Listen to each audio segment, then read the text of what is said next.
香港老齡化日趨嚴峻，好多在職人士係家庭經濟支柱，同時要照顧家中長期病患嘅長者，佢哋嘅需求經常被忽視。佢哋多數都係社會基層人士，亦都可能係每個人身邊嘅你、我、他。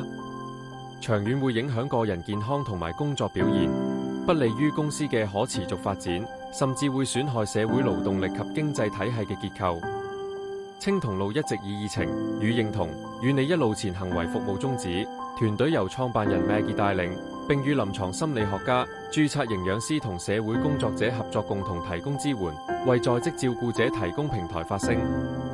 青銅路提供多元化嘅在職照顧者支援服務，例如派發 Caring Kit， 向在職照顧者提供免費嘅營養諮詢，關心照顧者嘅身心健康。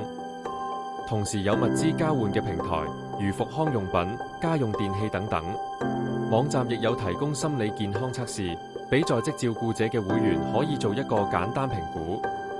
根據評估嘅結果，將有需要嘅在職照顧者轉介到合作嘅心理輔導機構 Resource Counseling， 由機構嘅臨床心理學家提供專業嘅輔導服務。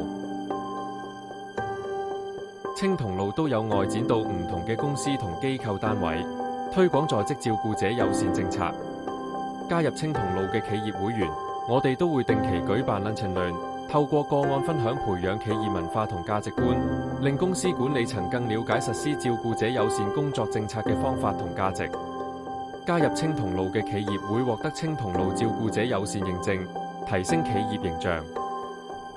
青銅路亦都有同唔同學術機構合作進行研究工作，舉行研討會，發布學術研究，收集香港在職照顧者嘅需要同各界意見，為香港將來法律同政策策劃提供基礎。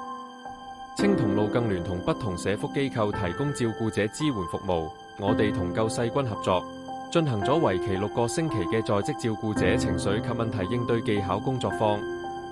幫助照顧者認識自我，學會照顧自己，減低佢哋喺工作同照顧者身份同責任之間嘅負面影響。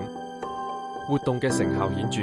參加者都表示其心理健康有5.66%嘅改善。